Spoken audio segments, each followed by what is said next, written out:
നമസ്തേ. ഓം ശ്രീ മാത്രേ നമ. 2024 സെപ്റ്റംബർ 15 നമ്മളെല്ലാവരും തിരുവോണം ആഘോഷിക്കാൻ, അതായത് കേരളീയരുടെ ദേശീയ ഉത്സവമായ ഓണം ആഘോഷിക്കാൻ ഒരുങ്ങുകയാണ്. ഈ തിരുവോണം ദിവസം അല്ലെങ്കിൽ ഈ ചിങ്ങമാസം മുഴുവനും, അല്ലെങ്കിൽ ചിങ്ങമാസം തീരാൻ പോകുന്ന ഈ സമയത്ത് ഏതെല്ലാം നക്ഷത്രക്കാർക്ക് ഓണം കൊണ്ട് ഓണം വിശേഷ നാളിൽ എന്തൊക്കെ നന്മകൾ ഉണ്ടാവാം, ഓരോ നക്ഷത്രക്കാർക്കും എത്ര ഗുണഫലങ്ങളുണ്ട്. ഓണം ബെമ്പറൊക്കെ എടുക്കാനൊക്കെ ഓണക്കോടി മേടിക്കുന്നു, ഓണത്തിൻ്റെ അന്ന് പുതുവസ്ത്രങ്ങൾ ധരിക്കുന്നു, പുതിയ എല്ലാവരും കുടുംബാംഗങ്ങളെല്ലാവരും ഒത്തുചേരുന്ന ഈ സന്ദർഭത്തിൽ ഏതെല്ലാം നക്ഷത്രങ്ങൾക്കാണ് കൂടുതൽ ഗുണഫലങ്ങൾ ഉള്ളത്, ഏതൊക്കെ നാളുകാരാണ് പ്രാർത്ഥിക്കേണ്ടത്, പ്രത്യേക പ്രാർത്ഥനകളുടെ ആവശ്യം ഉണ്ടോ എന്നൊക്കെ നമുക്കൊന്ന് നോക്കാം. ആദ്യം തന്നെ തിരുവോണം എന്ന് പറയുമ്പോൾ നമ്മുടെ സങ്കല്പം മഹാവിഷ്ണുവിൻ്റെ നക്ഷത്രം ആണെന്നാണ്. അതിൽ വാമന ജയന്തിയായ വാമനമൂർത്തിയുടെ ജനനവും നമ്മളത് ഉൾപ്പെടുന്നുണ്ട്. എന്തായാലും തിരുവോണം നക്ഷത്രം ഉൾപ്പെടുന്ന മകരം രാശിയിലാണ് നമ്മളിപ്പോൾ ഇവിടെ തുടങ്ങുന്നത്. എന്തായാലും തിരുവോണം എന്ന് പറയുമ്പോൾ മകരം രാശിയിൽ നമുക്ക് തുടങ്ങാം. മകരം രാശിക്കാർക്ക് അന്ന് തിരുവോണം നാളിൽ, അല്ലെങ്കിൽ മകരം രാശി എന്ന് പറയുമ്പോൾ തന്നെ ഉത്രാടത്തിൻ്റെ മുക്കാൽ ഭാഗം, അവസാനത്തെ 3 പാദങ്ങൾ വരുന്ന ഉത്രാടത്തിൻ്റെ മുക്കാൽ ഭാഗവും തിരുവോണവും അവിട്ടത്തിൻ്റെ ആദ്യ പകുതിയും വരുന്ന 2.25 നക്ഷത്രം വരുന്ന മകരം രാശിക്കാർക്ക് ഈ വർഷത്തെ തിരുവോണം വളരെ ശോഭനീയമായിരിക്കും. കാരണം ഗുരു അല്ലെങ്കിൽ വ്യാഴം നിൽക്കുന്നത് അവരുടെ രാശിയുടെ 5-ാം ഭാവത്തിലാണ്. ഒരാളുടെ നന്മകളെക്കുറിച്ച് നമ്മൾ പറയുന്നത് വ്യാഴം ഏത് രാശിയിൽ സഞ്ചരിക്കുന്നു എന്നുള്ളതിനെ കുറിച്ചാണ്. അപ്പോൾ ചാരവശാൽ വ്യാഴം 5-ാം ഭാവത്തിൽ നിൽക്കുന്നത് കൊണ്ട് മകരം രാശിക്കാർക്ക് വളരെ നല്ല ഫലങ്ങൾ പ്രതീക്ഷിക്കാം. അപ്രതീക്ഷിതമായ ധനലാഭങ്ങളൊക്കെ പ്രതീക്ഷിക്കാം. എല്ലാവരും കൂടി ഒത്തുചേരുമ്പോൾ ക്ഷേത്ര ദർശനങ്ങളെ, അതുപോലെ തന്നെ ആത്മീയ കാര്യങ്ങളുടെയുള്ള ഒരു ചർച്ച ചെയ്യാൻ എല്ലാവരും ഒരു നേതൃത്വത്തോടുകൂടി ഇന്ന് ഇത്തവണത്തെ ഓണം എൻ്റെ വീട്ടിലാവട്ടെ എന്ന് ചിലപ്പോൾ മകരം രാശിക്കാർക്ക് തോന്നും. അവർ എല്ലാവരും കൂടിയിരുന്ന് ഒരു നല്ല സമൂഹ സദ്യ, പിന്നെ വേണമെങ്കിൽ ഏതെങ്കിലും ചെറിയ രീതിയിലുള്ള മത്സരങ്ങളൊക്കെ നടത്തി അതിൽ വിജയിക്കാനൊക്കെ ഈ മകരം രാശിക്കാർക്ക് യോഗമുണ്ട്. മത്സരങ്ങൾ എന്ന് പറയുന്നത് ചിലപ്പോൾ വല്ല കലാപരമായ വല്ല അക്ഷരശ്ലോക സദസ്സോ, അല്ലെങ്കിൽ വീട്ടിനുള്ളിലിരുന്ന് കളിക്കുന്ന കളികളാവാം, അല്ലെങ്കിൽ ചില തർക്കങ്ങൾ ഉണ്ടാവാം. കാരണം ഓരോരുത്തരുടെ ഈ വർഷത്തെ നമ്മൾക്ക് എങ്ങനെയൊക്കെ ആവാം എന്നുള്ളൊരു പ്ലാനിങ്ങും അതിനെക്കുറിച്ചുള്ളൊരു ഡിസ്കഷനും ആവാം. അപ്പം എന്തിനും ഒരു നേതൃത്വം എടുത്തുകൊണ്ട്, 5-ലെ വ്യാഴം എന്ന് പറയുമ്പോൾ അങ്ങനെയാണ്, നന്മകൾ ഷെയർ ചെയ്യാൻ പറ്റുന്ന ഒരു അവസരമാണ്. തീർച്ചയായിട്ടും മകരം രാശിക്കാർക്ക് ഏറ്റവും നല്ല ഒരു ദിവസമായിരിക്കുന്നു. മാത്രമല്ല ഒരു വർഷം മുഴുവൻ, അതായത് 2025 ഏപ്രിൽ വരെ സാമാന്യം നല്ല ദിവസമായിരിക്കും. പക്ഷെ ഇതൊക്കെ പറയുമ്പോഴും 2-ാം ഭാവത്തിൽ ശനി നിൽക്കുന്നത് കൊണ്ട് കുറച്ച് അലസതയും മടി, ഇന്ന് ചെയ്യേണ്ടത് നാളെ ചെയ്യാമെന്ന് തോന്നും. 2-ലെ ശനി എന്ന് പറയുന്നത് ഇപ്പോൾ നമുക്കറിയാം വക്രത്തിലായതുകൊണ്ട് ശരിക്കും ജന്മശനിയുടെ ഫലം തന്നെയാണ്. പക്ഷെ ഗോചരമല്ലാത്തത് കൊണ്ട് നമുക്ക് എന്തായാലും രാശ്യാധിപനായ ശനി 2-ാം ഭാവത്തിൽ നിൽക്കുന്നത് കൊണ്ട് നമുക്ക് മകരം രാശിക്കാരുടെ 7-ര ശനി മാറിയിട്ടില്ലാത്തതുകൊണ്ട്, 7 ശനിയുടെ അവസാന പാദത്തിലായതുകൊണ്ട് അലച്ചിലും കഷ്ടതകളും ഒക്കെ, അതും ഇതിൻ്റെ കൂടെ നന്മകളുടെ കൂടെ ചെറിയ അസ്വാസ്ഥ്യങ്ങളും വരാനുള്ള സാധ്യതകളുണ്ട്. അപ്പോൾ അതുകൊണ്ട് രാശിനാഥനായ ഹനുമാൻ സ്വാമി, ശനിയുടെ കാരകത്വമുള്ള ശനീശ്വരനെ പ്രാർത്ഥിക്കാം, ഹനുമാൻ സ്വാമിയെ പ്രാർത്ഥിക്കാം. വിഷ്ണുമായ സ്വാമിയെ പ്രാർത്ഥിക്കാം, ഓരോരുത്തരും അയ്യപ്പസ്വാമിയെ പ്രാർത്ഥിക്കാം. നവഗ്രഹ ക്ഷേത്രങ്ങളിൽ ദർശനം നടത്തിയിട്ട് യഥാശക്തി വഴിപാടുകൾ കഴിക്കാം. ഇതിനൊന്നും ക്ഷേത്രങ്ങളിലൊന്നും പോയി നമുക്ക് വഴിപാടുകളൊക്കെ ചെയ്യാനുള്ള സാഹചര്യമില്ല എങ്കിൽ പറഞ്ഞല്ലോ, ഒരു നുള്ളു എള്ളെടുത്ത് തലയ്ക്കൊഴിഞ്ഞ് കിളികൾക്കിട്ട് കൊടുക്കുകയോ വെള്ളത്തിൽ ഒഴുക്കി കളയുകയോ ചെയ്യാം. അങ്ങനെയും ദോഷം മാറ്റാം.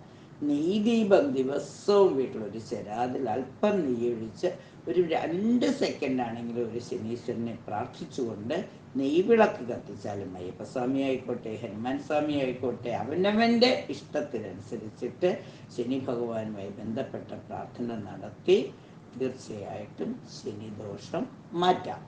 മാത്രവുമല്ല, ഈ കരിനീല നിറത്തിലോ കറുപ്പ് നിറത്തിലോ ഷെയ്ഡുകളുള്ള വസ്ത്രം ധരിക്കുന്നതും നല്ലതാണ്. ഞായറാഴ്ചയാണ് ഇത്തവണത്തെ തിരുവോണം വന്നിരിക്കുന്നത്. അതുകൊണ്ട് ഞായറാഴ്ച കഴിയുന്നതും അരുണവർണ്ണമുള്ള ഉദയസൂര്യൻ്റെയും അസ്തമന സൂര്യൻ്റെയൊക്കെ നിറമായ അരുണവർണ്ണമുള്ള വസ്ത്രങ്ങൾ ധരിക്കുന്നത് എല്ലാവർക്കും നല്ലതാണ്. ഷെയ്ഡ് നമുക്ക് നിറത്തിനോടുള്ളൊരു ഒരു ഷോളെങ്കിലും ഉപയോഗിക്കുന്നത് നന്നായിരിക്കും. മാണിക്യമൊക്കെ ധരിക്കാനുള്ള നല്ല സമയമാണ്. എന്തായാലും മകരം രാശിക്കാർക്ക് വളരെ നല്ല ഒരു വർഷമായിട്ട്, അല്ലെങ്കിൽ നല്ല ഒരു ഓണം 2024 ഓണം, ഈ വർഷത്തെ 1200-ാം ആണ്ടിലെ കൊല്ലവർഷം 1200-ാം ആണ്ടിലെ ഓണം ഏറ്റവും നന്നായിരുന്നു എന്ന് പറയാനുള്ള ഒരു അവസരം ഉണ്ടാവട്ടെ. മകരം കഴിഞ്ഞാൽ പിന്നെ കുംഭം രാശി. കുംഭം രാശിക്കാരെ സംബന്ധിച്ചിടത്തോളം അവിട്ടത്തിൻ്റെ അവസാന പാദവും അവസാന 2 പാദവും ചതയവും പൂരിട്ടാതിയുടെ ആദ്യ 3 പാദവും ചേരുന്ന 2.25 നക്ഷത്രക്കാരാണ് കുംഭൻ രാശിക്കാര്. കുംഭൻ രാശിക്കാര് കുറച്ച് രഹസ്യ സ്വഭാവങ്ങളുള്ളതായിരിക്കും. എല്ലാം ഇങ്ങനെ നമുക്ക് അതിൻ്റെ രാശിയുടെ ചിഹ്നം തന്നെ എന്താണ്, ഇങ്ങനെ കുടം, ഇങ്ങനെ കാലിക്കുടമാണോ നിറച്ച സാധനങ്ങളുള്ള കുടമാണോ എന്നറിയാത്തവണ്ണം അത് നമ്മളൊന്ന് സൂക്ഷിച്ച് നോക്കിയാലേ മനസ്സിലാവുള്ളൂ. അതുപോലെയാണ് ഇവരെ മനസ്സിലാക്കാനായിട്ട് ഒന്നാഴ്ന്ന് ഇറങ്ങണം. പക്ഷെ വളരെ ഇവരുടെ ഈ വർഷത്തെ കുംഭൻ രാശിക്കാരുടെ ഈ വർഷത്തെ ഓണം അവരവരുടെ വീടുകളിൽ വെച്ച്, അതായത് 4-ാമിടത്ത് വ്യാഴം നിൽക്കുന്നത് വെച്ച് സ്വന്തം വീട്ടിൽ വെച്ച് എല്ലാവരോടൊപ്പം നല്ല രീതിയിൽ പങ്കെടുക്കാൻ, എല്ലാവരെയുമായി കൂടിച്ചേർന്നിരുന്ന് ഓണം ആഘോഷിക്കാനുള്ള സാഹചര്യങ്ങൾ ഉണ്ട്. പിന്നെ ഓരോരുത്തരുടെയും വ്യക്തിപരമായി ഇത് പൊതുഫലമാണ് പറയുന്നത്. മാത്രവുമല്ല, ശനി ജന്മത്തിൽ നിൽക്കുന്നതുകൊണ്ട് എല്ലാം ഇങ്ങനെ ചെയ്യാൻ വിചാരിച്ചാൽ പോലും ചിലപ്പോൾ ശനിയുടെ ഒരു ജന്മശനിയുടെ ഒരു ചെറിയ സൂചന ഉണ്ടല്ലോ. അതുകൊണ്ട് ചെറിയ ചെറിയ തടസ്സങ്ങൾ വരാനും സാധ്യതയുണ്ട്. എന്തായാലും കുംഭൻ രാശിക്കാരെ സംബന്ധിച്ചിടത്തും രാശിരാനായ ശനി രാശിയിൽ തന്നെ നിൽക്കുന്നത് കൊണ്ട് ശനി ഭഗവാനെ പ്രാർത്ഥിക്കുന്നത് ഇവർക്കും നല്ലതാണ്. തീരെ മോശമല്ലാത്ത ഒരു നല്ല ഓണം ഇവർക്കും ഉണ്ടാവട്ടെ. കാരണം 4-ാമിടത്ത് സ്വന്തം വീട്ടിൽ എല്ലാവരോടും ഒത്തുചേർന്ന് നല്ല രീതിയിൽ ഓണം ആഘോഷിക്കുവാൻ ഭഗവാന്റെ അനുഗ്രഹം, മഹാവിഷ്ണുവിൻ്റെ അനുഗ്രഹം ഉണ്ടാവട്ടെ എന്ന് ഇവരോട് നമ്മൾ പറയുകയാണ്. കഴിയുന്നതും വീടുകളിൽ നെയ്വിളക്ക് കത്തിച്ച് പ്രാർത്ഥിക്കുന്നതും നല്ലതാണ്. ശനിയാഴ്ചകളിൽ കരിനീലയോ കറുപ്പോ നിറത്തിലുള്ള ഷെയ്ഡുള്ള വസ്ത്രം ധരിക്കുന്നതും ഓണ ദിവസം നല്ല അരുണവർണ്ണമുള്ള ഷെയ്ഡുള്ള വസ്ത്രങ്ങൾ ധരിക്കുന്നത്, മാണിക്യം ധരിക്കുന്നതൊക്കെ വളരെ നന്നായിരിക്കും. ഇനി അടുത്തത് 3-ാമത്തെ, അതായത് നമ്മൾ ഇവിടുത്തെ കണക്കാണ്, തിരുവോണം തുടങ്ങിയത് കൊണ്ട് പറഞ്ഞാണ്. തിരുവോണത്തിൻ്റെ അന്ന് ചന്ദ്രൻ നിൽക്കുന്ന രാശി ആയതുകൊണ്ടാണ് നമ്മൾ അതെടുത്തത്. അപ്പോൾ അടുത്തത് നമ്മൾ 3-ാം ഭാവമായിട്ട് ഇവിടെ പറയുന്നത് മീനം രാശിയാണ്.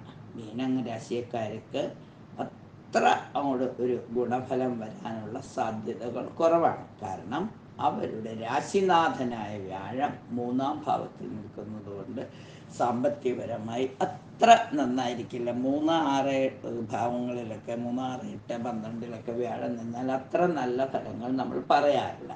മാത്രമല്ല, ശിരസിൽ തന്നെ രാഹുവും 7-ാം ഭാവത്തിൽ കേതുവും ഒക്കെ നിൽക്കുന്നതുകൊണ്ട് കുറച്ച് കുറച്ച് അസ്വാസ്ഥ്യങ്ങളും ഇവർക്കുണ്ടാകും. ചെറിയ ചെറിയ രോഗപീഠകൾ, എപ്പോഴും ഒരു അനാവശ്യ ടെൻഷനുകളൊക്കെ ഉണ്ട്.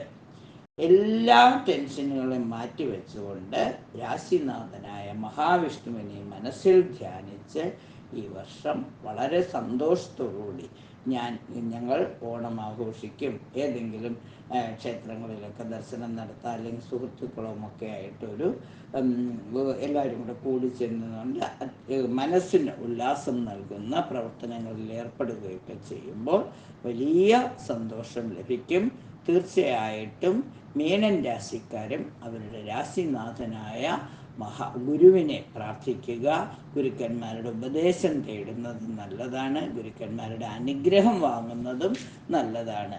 അച്ഛനും അമ്മയും തന്നെയാണ് ആദി ഗുരുക്കൾ. അവരുടെ ഒപ്പം കഴിയാൻ കിട്ടുന്ന അവസരം ഈ തിരുവോണ നാളിൽ ആദി ഗുരുക്കന്മാരായ അച്ഛനും അമ്മയും മറ്റ് അധ്യാപകരെയൊക്കെ ഒന്ന് കാണുക. നമുക്ക് മുന്നേ വഴികാട്ടിയായിരുന്ന ആരൊക്കെയാണോ അവരെയൊക്കെ ഒന്ന് കാണുവാനും സൗഹൃദം പങ്കുവയ്ക്കാനും പറ്റുന്നത് എന്തെങ്കിലും ഒരു ചെറിയ തുകയാണെങ്കിലും ദാനം കൊടുക്കുന്നതും ഇവർക്ക് വളരെ നന്മ ചെയ്യും. കഴിയുന്നതും ദാനം കൊടുത്തുകൊണ്ട് ഗുരുക്കന്മാരുടെ അനുഗ്രഹം വാങ്ങുന്നതും ഉരുട്ടാതിയുടെ അവസാന പാദം ഉത്രട്ടാതി, രേവതി തുടങ്ങിയ ഈ നക്ഷത്രക്കാർക്ക് വളരെ നല്ലതായിരിക്കും.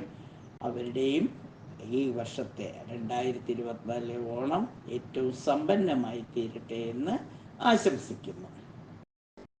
ഇനി നമ്മൾ ശരിക്കും ഒന്നാമത്തെ രാശിയായ മേടം രാശിക്കാരുടെ അനുഭവമാണ് പറയുന്നത്. മേടം രാശി എന്ന് പറയുമ്പോൾ തന്നെ നമുക്കറിയാം, മേടത്തിൻ്റെ ഏറ്റവും വലിയ മേടമാട് പോലെയാണ്. പെട്ടെന്ന് തീരുമാനങ്ങൾ എടുക്കുകയും അത് നടപ്പിൽ വരുത്തുകയും ചെയ്യുന്നവരാണ്. എപ്പോഴൊക്കെ എന്തെങ്കിലുമൊക്കെ ഇങ്ങനെ കഴിച്ചുകൊണ്ടിരിക്കാൻ ആഗ്രഹിക്കുന്നവരാണ്. അപ്പോൾ തിരുവോണം അവർക്ക് വളരെ സന്തോഷമാണ്. കാരണം ഉപ്പേരികളുടെ പലതരത്തിലുള്ള ശർക്കര പുരട്ടി, ചീട, അതുപോലെ തന്നെ കായ് വറുത്തത് തന്നെ പല രൂപത്തിൽ, നാലായി മുറിച്ചത്, അതുപോലെ തന്നെ വട്ടത്തിൽ പലതരത്തിലുള്ള പലഹാരങ്ങൾ ഉണ്ടാക്കുന്ന സമയമാണല്ലോ ഓണം. അപ്പം ഓണം ഏറ്റവും സന്തോഷം നിറഞ്ഞതാവട്ടെ. പ്രത്യേകിച്ചും രാശിയുടെ 2ാം ഭാവത്തിൽ ധനസ്ഥാനത്ത് തന്നെ വ്യാഴം നിൽക്കുകയാണ്. നല്ല വാക്കുകൾ സംസാരിക്കാനും എല്ലാവരും സുഖിപ്പിച്ച് വർത്തമാനം പറയാനൊക്കെ സാധിക്കും. കാരണം 2ാം ഭാവത്തിൽ വ്യാഴം നിൽക്കുന്നത് അത് വാക്കാണ്, വാക്കിൻ്റെ ഭാവമാണല്ലോ. അപ്പം നന്നായി സംസാരിക്കുക, എല്ലാവർക്കും ദാനം കൊടുക്കുവാനുള്ള പൈസ അവനവനൊരു കാര്യങ്ങളൊക്കെ ഏറ്റെടുത്ത് നടത്താൻ, ഇത്തവണത്തെ ഓണം ഞങ്ങൾ നടത്താമെന്ന് പറഞ്ഞ് മുന്നോട്ടിറങ്ങി എല്ലാവർക്കും, അല്ലെങ്കിൽ ഇത്തവണത്തെ ഓണത്തിൻ്റെ ചിലവ് എൻ്റെ വകയായിക്കോട്ടെ എന്ന് പറഞ്ഞ് എല്ലാവരുമായിട്ട് ഒരുമിച്ച് ഒരു യാത്ര പോകുവാൻ, ഒരുമിച്ച് ഭക്ഷണം കഴിക്കുവാൻ, ഒരുമിച്ച് വസ്ത്രങ്ങൾ വാങ്ങുവാൻ, മറ്റുള്ള ഏതെങ്കിലും ഗുരുക്കന്മാർക്കൊക്കെ ദാനം കൊടുക്കുവാനൊക്കെ സാധിക്കും. ആഗ്രഹപൂർത്തി വരുന്ന ഒരു നല്ല രാശിയാണ് മേടൻ രാശി. അപ്പം മേടൻ രാശിക്കാരെ അവരുടെ രാശിനാഥനായ സുബ്രഹ്മണ്യ സ്വാമിയെ ഒന്ന് പ്രാർത്ഥിക്കുന്നത് വളരെ നന്നായിരിക്കും. കഴിയുമെങ്കിൽ സുബ്രഹ്മണ്യ സ്വാമിക്കായി ഭഗവാന്റെ മന്ത്രങ്ങൾ ജപിക്കുക. കാരണം അമ്മാവനും മകനും എന്നൊക്കെയാണ് സങ്കല്പം. അമ്മാവനും മരുമകനുമാണല്ലോ. അപ്പം മഹാവിഷ്ണുവിൻ്റെ ദിവസമായ, അല്ലെങ്കിൽ വാമനമൂർത്തിയാണ് അല്ലെങ്കിൽ ഇത് അവതരിച്ച ദിവസമായ, അപ്പം മഹാവിഷ്ണുവിനെ ഓർക്കുമ്പോൾ നമ്മൾ എന്ത് ചെയ്യും? രാശിനാഥനെ കൂടി ഓർമ്മിക്കുന്നത് നല്ലതാണ്. ചൊവ്വയുടെ കാരകത്വം സുബ്രഹ്മണ്യ സ്വാമിക്ക് ആയതുകൊണ്ട് സുബ്രഹ്മണ്യ സ്വാമിയെ കൂടി ഒന്ന് പ്രാർത്ഥിച്ച്, പറ്റുമെങ്കിൽ ഇത്തിരി പഞ്ചാമൃതമൊക്കെ ഉണ്ടാക്കി അതും കൂടിയൊക്കെ വിളമ്പുമ്പോൾ വളരെ സന്തോഷമായിരിക്കും. കാരണം എല്ലാ വിഭവങ്ങളും ഇഷ്ടംപോലെ ഉണ്ടാക്കുന്ന സമയമാണ്.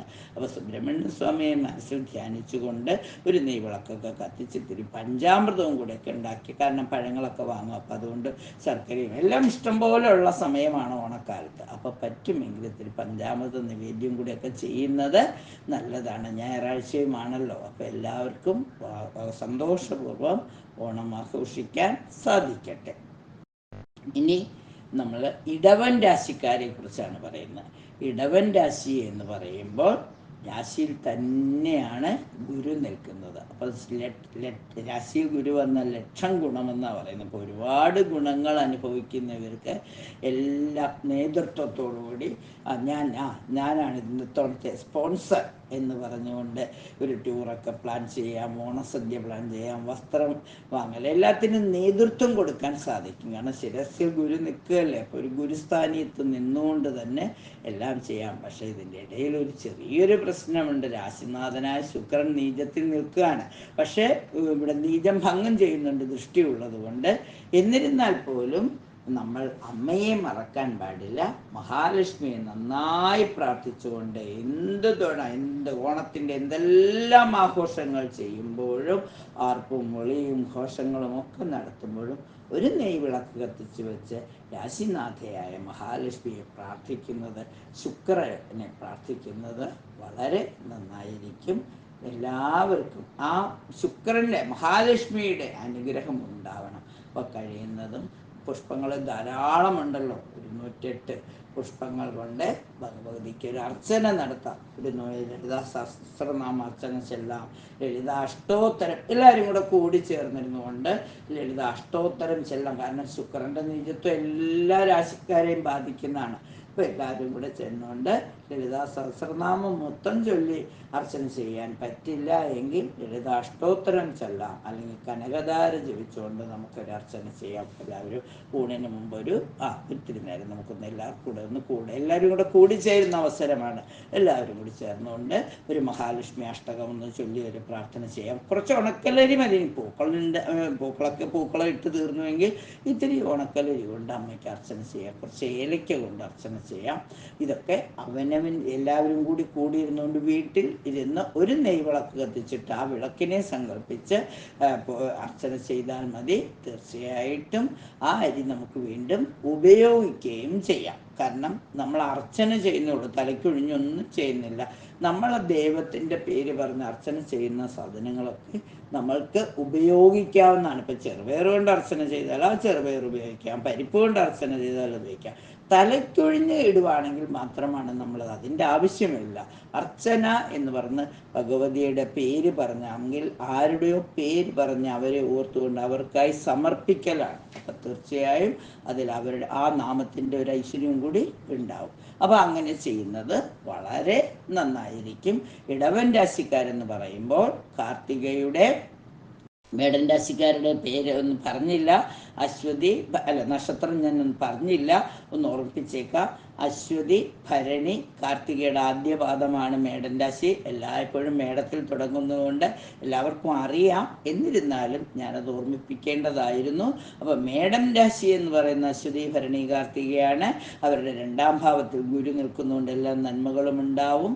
ഇനി ഇടവൻ രാശിക്കാരുടെ കാര്യം പറഞ്ഞപ്പോൾ കാർത്തികയുടെ അവസാന 3 പാദങ്ങളും പിന്നെ രോഹിണിയും മകയിരത്തിൻ്റെ ആദ്യ 2 പാദങ്ങളും ചേരുന്നതാണ് ഇടവൻ രാശി. ഇടവൻ രാശിക്കാർ നേതൃത്വത്തോടുകൂടി ഒരു സഹസ്രനാമാർച്ചന അല്ലെങ്കിൽ മഹാലക്ഷ്മി അഷ്ടകം ചൊല്ലിക്കൊണ്ടുള്ള ഒരു അർച്ചന, അല്ലെങ്കിൽ കനകധാര ചൊല്ലിക്കൊണ്ടുള്ള അർച്ചന, മഹാലക്ഷ്മി സ്തവം ചൊല്ലിക്കൊണ്ടുള്ള അർച്ചനയൊക്കെ ചൊല്ലി നമ്മൾ ആ വീടിൽ ഒരു ദൈവീക അന്തരീക്ഷം കൂടി, ആഘോഷങ്ങൾ എപ്പോഴും ദൈവികവും കൂടി ആവട്ടെ. അപ്പോൾ തീർച്ചയായും ഒരു നെയ്വിളക്കിൻ്റെ പ്രഭയിൽ എല്ലാ ഐശ്വര്യവും ഉണ്ടാവട്ടെ.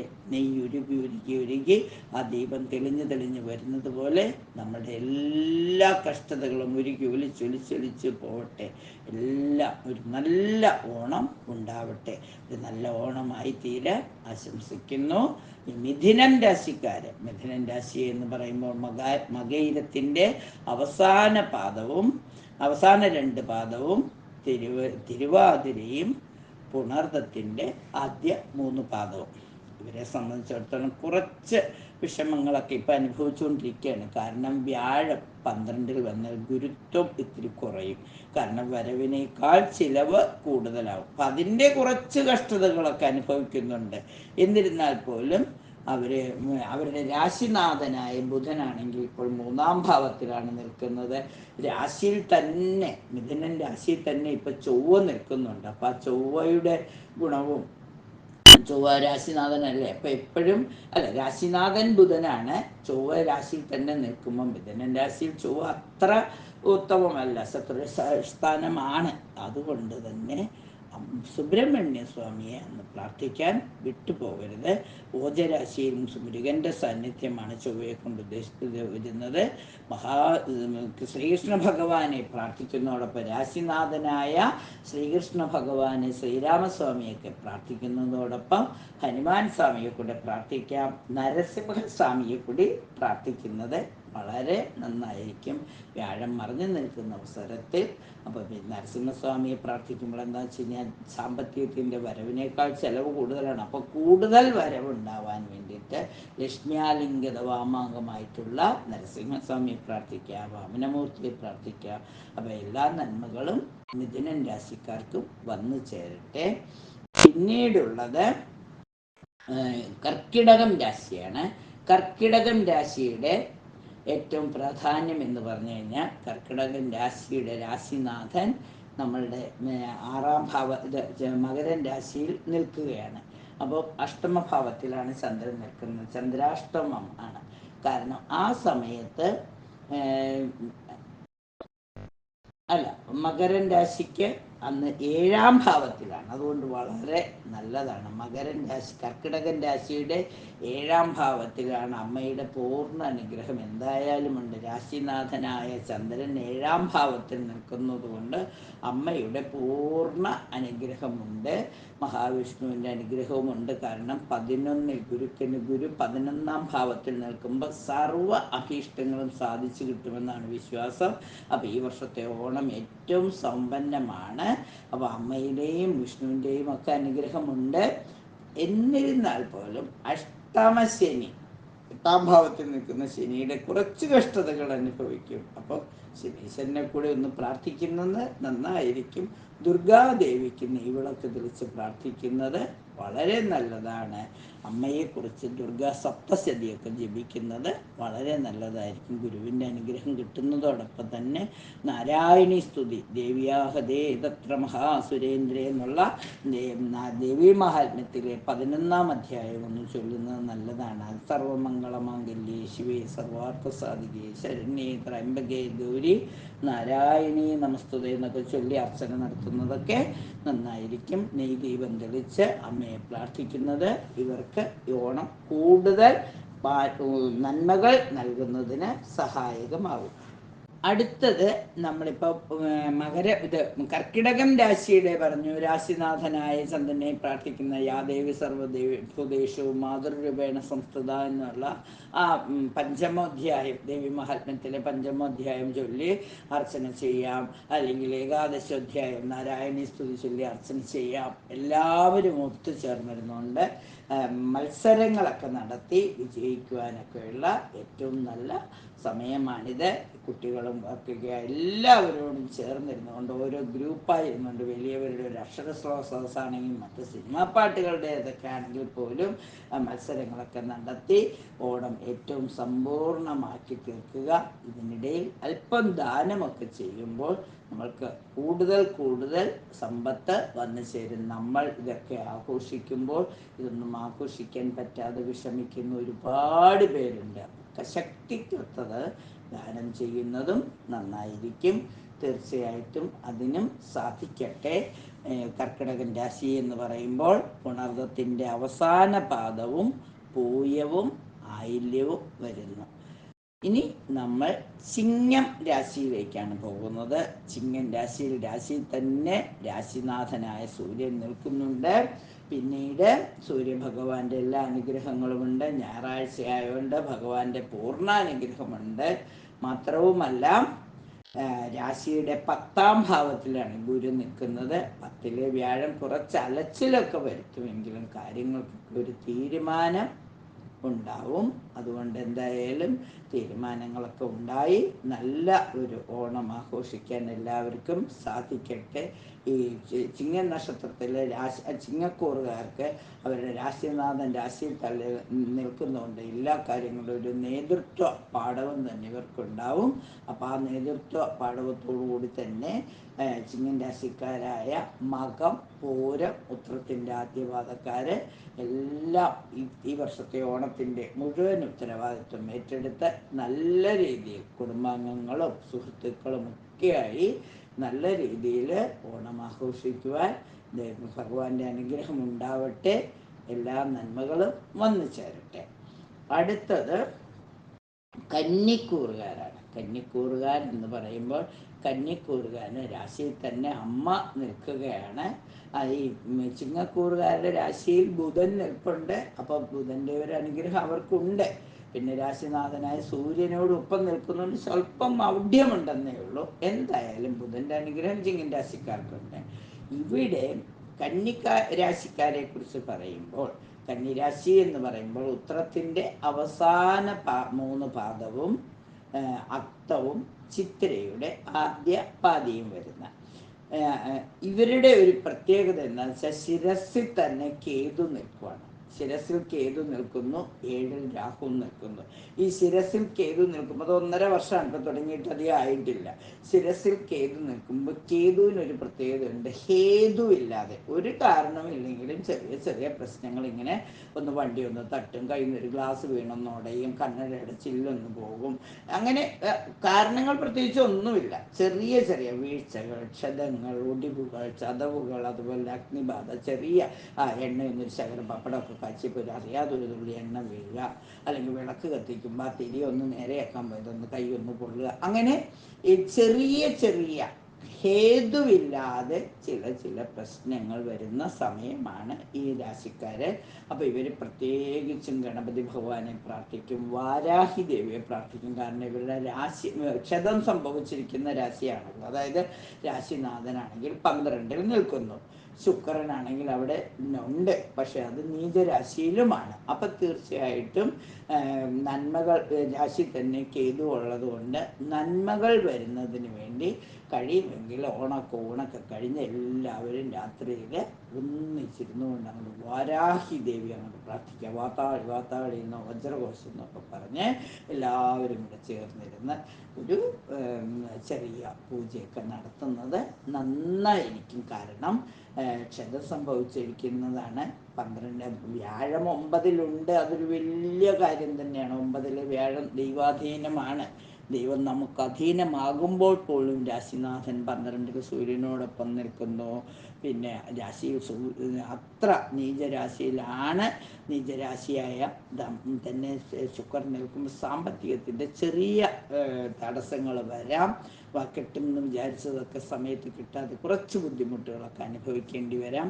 അന്നത്തെ ദിവസം ഗണപതി ഭഗവാൻ ഒരു കറുകമാലയൊക്കെ ചാർത്തി വീഴ്ചകളും ക്ഷതങ്ങളും ഒക്കെ ഒഴിവാക്കാനായിട്ട് നാളികേരമൊക്കെ ഉടച്ച് പ്രാർത്ഥിക്കുന്നത് നല്ലതാണ്. ഗണപതി ഹോമം തന്നെ ചെയ്യാൻ പറ്റുമെങ്കിൽ അതും കൂടി എത്ര നല്ലതാണ്. എല്ലാവരും വിനായക ചതുർത്ഥി നാൾ ഗണപതി ഹോമമൊക്കെ ചെയ്ത് പ്രാർത്ഥനകളൊക്കെ ഒരുപാട് നടത്തിയിട്ടുണ്ടാവും. പല വീടുകളിലും ഗണപതി ഭഗവാനെ ഓണത്തപ്പനെ പോലെ തന്നെ ഗണപതി ഭഗവാനെ പ്രാർത്ഥിക്കുന്നവരാണ്.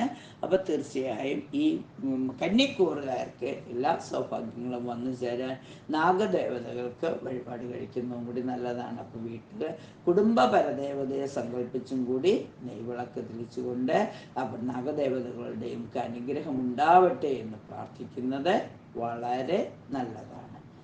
ഇനി നമ്മൾ അടുത്തതായി പറയുന്നത്, കുടുംബ പരദേവതയുടെ അനുഗ്രഹം പറയുമ്പോൾ തന്നെ നമ്മൾ തുലാരാശിയിലേക്ക് കടക്കുകയാണ്. തുലാരാശി എന്ന് പറയുമ്പോൾ, അപ്പോൾ കന്നിരാശിയുടെ നമ്മൾ പറഞ്ഞു ഉത്രത്തിൻ്റെ അവസാന പാദമാണ്, അവസാനം 3 പാദം, പിന്നെ അത്തം ചിത്തിരയുടെ ആദ്യ പാദമാണ്. എന്നാൽ ചിത്തിരയുടെ അവസാനത്തെ 2 പാദവും ചോതിയും വിശാഖത്തിൻ്റെ ആദ്യ 3 പാദവും വരുന്ന തുലാരാശിക്കാരുടെ രാശിനാഥനായ ശുക്രൻ 12-ലാണ്.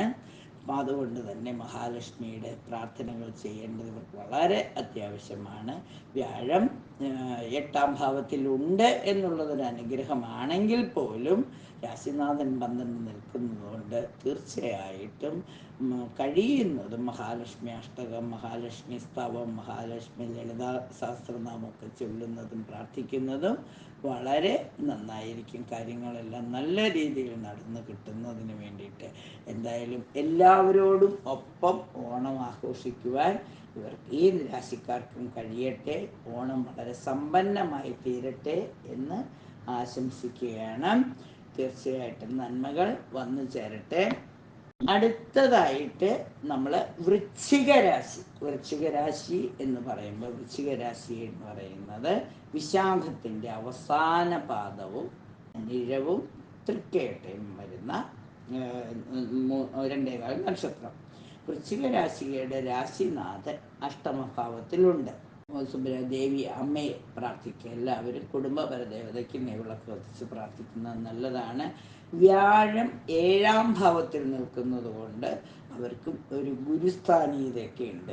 എല്ലാം ഒന്ന് നല്ലവണ്ണം നേതൃത്വത്തോടുകൂടി അനിഴമൊക്കെ അങ്ങനെയാണ്, എല്ലാം ഏറ്റെടുത്ത് ചെയ്യാൻ പ്രാപ്തിയുള്ളവരാണ് വിശാഖവും അനിഴവും തൃക്കേട്ടയും ഒക്കെ. അപ്പോൾ എല്ലാ സൗഭാഗ്യങ്ങളും മക്കളും കൊച്ചുമക്കളൊക്കെ ഒത്ത് മറ്റ് സുഹൃത്തുക്കളുമൊക്കെയായി എല്ലാവരെയോട് നല്ല രീതിയിൽ അവരെ ഒന്ന് ആകർഷിച്ച് തന്നിലേക്ക് അടുപ്പിച്ചുകൊണ്ട് ദൈവികമായ ഒരു അന്തരീക്ഷമൊക്കെ സൃഷ്ടിച്ച് ഒരു നല്ല ഒരു ഓണം ആഘോഷിക്കാൻ ഈ വൃശ്ചിക രാശിക്കാർക്കും സാധിക്കട്ടെ. കണ്ടക ശനി ആയതുകൊണ്ട് സ്വന്തം വീട്ടിൽ ഓണം ആഘോഷിക്കേണ്ട സാഹചര്യങ്ങൾ വളരെ കുറവാണ്. അതുകൊണ്ട് ബന്ധു വീടുകളിൽ എല്ലാവരും കൂടെ ചേരുക. സഹോദര കുടുംബത്തിലായിക്കോട്ടെ, അല്ലെങ്കിൽ ഭാര്യ വീട്, ബന്ധു വീടുകളായിക്കോട്ടെ. ഭർത്താവിന് ഭാര്യയുടെ ആവാം, ഭാര്യയ്ക്ക് ഭർത്താവിൻ്റെ വീടും ആവാം, സ്വന്തം വീട്ടിലാവാം, ഇനി അച്ഛൻ്റെ അമ്മയുടെ ഒപ്പം ആവാം. എന്തായാലും എല്ലാവരും മൊത്തം ഓണം ആഘോഷിക്കുവാൻ സാധിക്കട്ടെ. വീട് പണിയൊക്കെ പൂർത്തിയാവാതെ ഓണത്തിന് കയറി താമസിക്കണമെന്നൊക്കെ വിചാരിച്ചിട്ടുണ്ടാവാം. ചിലപ്പോൾ ചെറിയ ചെറിയ തടസ്സങ്ങളൊക്കെ വന്നിട്ടുണ്ടെങ്കിൽ അടുത്ത ഓണം ഏറ്റവും നന്നായിട്ട് ആഘോഷിക്കാൻ സാധിക്കും എന്നുള്ളൊരു വിശ്വാസത്തോടുകൂടി ഈ വർഷത്തെ ഓണവും ഏറ്റവും സന്തോഷമായി ആഘോഷിക്കുവാൻ സാധിക്കട്ടെ വൃശ്ചിക രാശിക്കാർക്ക്. ഇനി നമ്മൾ തുടങ്ങിയത് മകരമായതുകൊണ്ട് അതിൻ്റെ നമ്മൾ അവസാനിപ്പിക്കുന്നത് ധനുരാശിയിലാണ്. ധനുരാശിക്കാരെ സംബന്ധിച്ചിടത്തോളം ധനുരാശി എന്ന് പറയുന്നത് മൂലം, പൂരാടം, ഉത്രാടത്തിൻ്റെ ആദ്യപാദം. ഇവരെ സംബന്ധിച്ച് ഗുരുത്വം അല്ലെങ്കിൽ വ്യാഴം 6ാം ഭാവത്തിൽ നിൽക്കുന്നുണ്ട്. എപ്പോഴും രാശിനാഥനാണല്ലോ. ധനുരാശിയുടെ രാശിനാഥനായ വ്യാഴം 6ാം ഭാവത്തിൽ നിൽക്കുന്നതുകൊണ്ട് എപ്പോഴും ഒരു ഇറിറ്റേഷനാണ്. ഒരു ആവശ്യമില്ലാതെ ഒരു എന്തിനും ഒരു സംശയവും, എപ്പോഴും ഒരു ക്ഷീണവും മാലസ്യവും, ശത്രുദോഷം കൊണ്ടാണോ എനിക്കിങ്ങനെയൊക്കെ വരുന്നത്, എനിക്കൊന്നിനും പറ്റുന്നില്ല എന്നൊക്കെ ഒരു ചെറിയ തോന്നലുകൾ വരാമെന്നേ ഉള്ളൂ, വേണമെന്നില്ല. ഇത് പൊതു സ്വഭാവം പറഞ്ഞാണ്. ആറിലെ വ്യാഴ അലമുറയിട്ട് കരയെന്നൊക്കെയാണ് പറയുന്നത്. അപ്പം എന്തായാലും ബാധാദോഷങ്ങൾ എന്തെങ്കിലുമൊക്കെ പണ്ടെന്തൊക്കെയോ ചെയ്തു പോയ കാര്യങ്ങളുടെയൊക്കെ ഒരു തുടർ അനുഭവം ചിലപ്പോൾ ഉണ്ടായിട്ട് കുറച്ച് ബുദ്ധിമുട്ടുകൾ അനുഭവിക്കേണ്ടി വരും. ഏപ്രിൽ വരെ ഇത് തുടർന്നുകൊണ്ടിരിക്കും. പിന്നെ 2ലാണെങ്കിലും പിന്നെ 3ാം ഭാവത്തിൽ നിൽക്കുന്ന ശനിയുടെ ഒരു അനുഗ്രഹമുണ്ട്. ഹനുമാൻ സ്വാമിയൊക്കെ വിളിച്ചാൽ ഉള്ളിപ്പുറത്തുണ്ട്. അപ്പം ശബരിമലയിലൊക്കെ ദർശനം നടത്തി പ്രാർത്ഥിക്കുന്നത്, ക്ഷേത്രങ്ങളിൽ പ്രാർത്ഥിക്കുന്നതിനേക്കാളേറെ വീട്ടിൽ നീ ദീപം തെളിച്ച് പ്രാർത്ഥിക്കുക. പരദേവതയുടെ അനുഗ്രഹം 7ാം ഭാവത്തിൽ ചുവന്നിട്ടുണ്ട്. അപ്പോൾ പരദേവതയുടെ അനുഗ്രഹം കിട്ടുന്നത് ഒക്കെ വളരെ നല്ല കാര്യങ്ങളാണ്. തീർച്ചയായിട്ടും 27 നക്ഷത്രക്കാർ ഈ ഓണം ഏറ്റവും സമ്പന്നമായി ഐശ്വര്യപൂർണമായി ദാനധർമാദികളോടെ നമ്മൾക്ക് ചുറ്റും സന്തോഷിക്കുന്നവരോടൊപ്പം തന്നെ കഷ്ടപ്പെടുന്നവരുമുണ്ട്. അവരെയും രോഗം കൊണ്ടും മറ്റ് നാശനഷ്ടങ്ങൾ വന്നിട്ട് കഷ്ടതകൾ അനുഭവിക്കുന്നവരുണ്ട്. അവർക്ക് വേണ്ടിയും ഒരു അല്പം എന്തെങ്കിലും മാറ്റിവെച്ചുകൊണ്ട് ഈ വർഷത്തെ ഓണം എല്ലാവർക്കും നന്നായി ആഘോഷിക്കുവാൻ. എല്ലാവരും ഓണം എന്ന് പറയുന്നത് ഒത്തുചേരലാണ്. എല്ലാവരും ഒത്തുചേർന്ന്, കുടുംബാംഗങ്ങളും സുഹൃത്തുക്കളും എല്ലാവരും ഒത്തുചേർന്ന് ജാതി മതഭേദമന്യേ നമ്മുടെ ദേശീയോത്സവം നന്നായി ആഘോഷിക്കുവാൻ എല്ലാവർക്കും സാധിക്കട്ടെ. ശ്രീദേവി അസ്ട്രോളജിക്കൽ കൺസൾട്ടൻസിയുടെ സാരഥി എന്ന നിലയിൽ നിങ്ങളുടെ പ്രിയപ്പെട്ട വിമല ടീച്ചർ എല്ലാവർക്കും ഓണാശംസകൾ നേരുന്നു. നന്ദി, നമസ്കാരം.